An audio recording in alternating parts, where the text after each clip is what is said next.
Mission की रांची में स्वच्छ भारत मिशन के तहत लाखों रुपए की लागत से बनाए गए मॉड्यूलर टॉयलेट धीरे धीरे बदहाल होते जा रहा है। टॉयलेट की देखरेख स्वच्छ भारत मिशन के तहत की जा रही है, लेकिन अधिकारियों की लापरवाही से मॉड्यूलर टॉयलेट धीरे धीरे कबाड़ में तब्दील होता जा रहा है। नगर परिषद के अधिकारियों की उदासीनता और रखरखाव के अभाव में यह टॉयलेट स्थानीय लोगों के लिए केवल शोपीस बनकर रह गया। सड़क किनारे राहगीरों के लिए मॉड्यूलर टॉयलेट का निर्माण 80 लाख रुपए की लागत से किया गया था, लेकिन अब इसकी सुध लेने वाला कोई नहीं है। प्रशासन की बेरुखी की वजह से अधिकांश टॉयलेट बर्बादी की कगार पर हैं।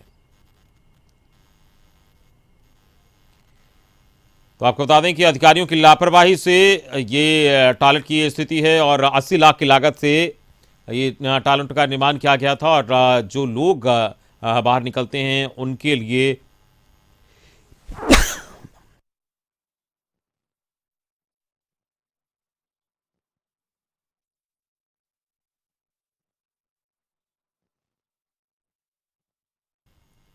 तो जो लोग बाहर निकलते हैं उनकी सुविधा के लिए इस तरीके की व्यवस्था की गई थी, लेकिन इसके देखरेख के अभाव में इसकी हालत खराब हो गई और ये बर्बादी के कगार पर पहुंच गया है। और इसके रखरखाव को लेकर नगर निगम की ओर से भी ध्यान नहीं दिया जा रहा है और जिससे ये टॉयलेट बर्बाद हो रहे हैं। और 80 लाख रुपए की लागत से इसका निर्माण कराया गया था अलग अलग जगहों पर रांची में, और इस मॉड्यूलर टॉयलेट को धीरे धीरे कबाड़ में तब्दील होता जा रहा है। ये नगर परिषद के अधिकारियों की उदासीनता की वजह से इस टॉयलेट जो अलग अलग जगहों पर बनाए गए हैं रांची में सड़क किनारे, उसकी हालत बदतर होती जा रही है।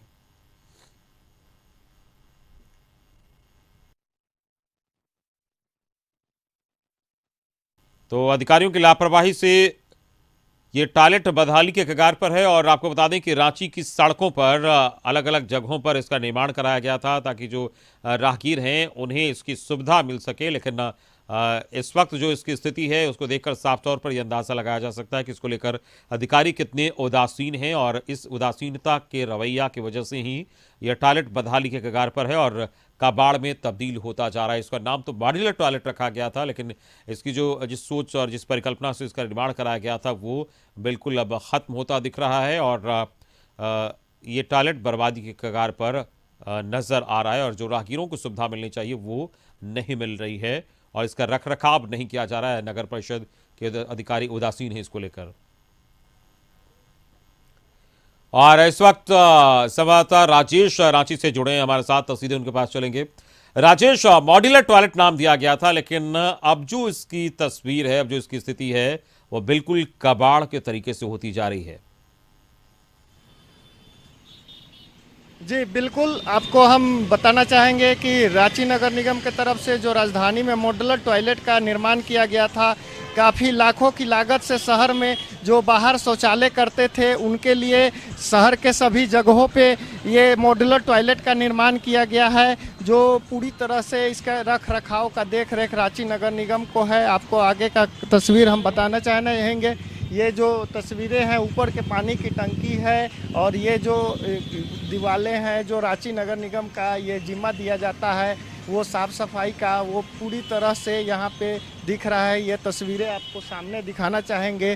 कुछ लोग हैं जो यहाँ के जो देख रेख मेंटेनेंस में रहते हैं उनसे हम बात करेंगे। सर जी इधर आइएगा, थोड़ा सा बताइएगा इसका देख रेख का जिम्मा किसके अंदर में है और क्या? इसके अंदर ये मोहम्मद एहतसाम और हमारे वार्ड पार्षद हैं मोहम्मद 21 नंबर वार्ड के, और रमेश सिंह और एक है मोहम्मद एजाज, उनके नाम पे है। और तो हमको उतना आइडिया नहीं है कि क्या। आप लोग ऐसा कितने केबिन है जिसकी साफ सफाई करते हैं? मेरे अंडर में तो करीब करीब 20 है। 20 केबिन लोग सुबह 7 बजे से हम लोग सफाई करते हैं। दिन भर में 3 बार होता है सफाई।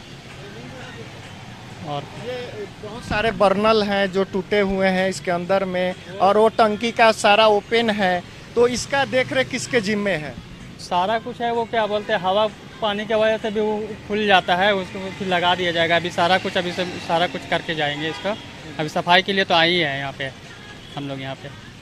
जी बिल्कुल, जैसा कि यहाँ पे जो हैं वो पहुँचे हुए हैं, इसकी मेंटेनेंस का जो काम करते हैं वो भी हमारे खबर को दिखाने के समय पहुँचे और इन्होंने कहा कि हम लोग इस पे जल्द से जल्द मेंटेनेंस का काम करेंगे और इसकी साफ सफाई का काम पूरा करेंगे। राजेश, आप वहां पे हैं और राहगीरों की सुविधा के लिए इसका निर्माण कराया गया। क्या कुछ लोग वहां पर हैं, आप किसी से बात कर सकते हैं? इसकी सुविधा क्या उन्हें वाकई मिल रही है या फिर और इसमें सुधार की गुंजाइश है? जी बिल्कुल, यहाँ पे कुछ लोग जो हैं जो शहर में आते हैं बाहर से लोग राजधानी के लिए, जो कई कई केबिन है जहाँ पे ताला बंद रहता है, जिसके चलते बहुत सारे लोग जो हैं वो शौचालय में बाहर से ही शौचालय करके जाते हैं। कुछ लोग हैं जो जिनसे हम बात करेंगे, थोड़ा सा इधर आइएगा। ये मॉड्यूलर टॉयलेट का निर्माण किया है, कितना कारगर है, लोगों को कितना सुविधा मिलती है? हम तो बोल सकते हैं अगर नया हम नहीं बतला पाएंगे अच्छा से। फिर भी जो बाहर शौचालय करते थे लोग खड़ा होके सड़क के किनारे, उसके लिए निगम बनाया है, उसको कितना सुविधा मिल रही है? ये इससे देख करके तो लग रही सुविधा अच्छी मिलती होगी। मैं तो रांची से हूँ। कहीं ना कहीं ये जो निर्माण किया गया है, जो बाहर शौचालय करते थे लोग, उनके लिए ये बनाया गया है, तो क्या आपके तरफ से ये सही कदम है? यह सही कदम है, इसमें कोई गुंजाइश नहीं है सही बात के लिए। लेकिन इसकी रख रखाव पूरी तरह से गंदा पड़ा हुआ है, सारे में ताले मारे रहते हैं, तो ऐसे में क्या कहना चाहेंगे? ये गलत बात है, ताले नहीं मारने चाहिए। ये पब्लिक को फिर तो दिक्कत होगा, फिर तो ये खुले में स्वच्छ करेगा। इसमें तो सरकार किस कारण खोले है, तभी स्वच्छ नहीं खोलना चाहिए था। जी बिल्कुल, जैसा कि देखें आप, जो राहगीर हैं यहाँ पे आते हैं वो ताला बंद होने के वजह से पूरी तरह से बाहर में शौचालय करते हैं और टॉयलेट करते हैं। इसको लेकर भी इस पे नगर निगम को सख्त कार्रवाई करना चाहिए और जो रख रखाव का जिम्मा जिनके वार्ड पार्षद को दिया गया है, उनको हर हफ्ते कम से कम साफ सफाई पे ध्यान देनी चाहिए। बिल्कुल राजेश, इस पूरी बातचीत के लिए बहुत बहुत शुक्रिया आपका। संवाददाता राजेश हमें बता रहे थे। निश्चित तौर पर ये जो व्यवस्था की गई है और राहगीरों की सुविधा के लिए जिसका निर्माण कराया गया है और इसकी सुविधा उन्हें सही तरीके से मिले, इसका ख्याल रखना बेहद ज़रूरी है, जिसमें कहीं ना कहीं कमी दिख रही है। अधिकारियों का उदासीन रवैया इस मॉड्यूलर टॉयलेट को की सूरत को बदल रहा है और बदरंग कर रहा है, जो इस पर ध्यान देने की ज़्यादा ज़रूरत है।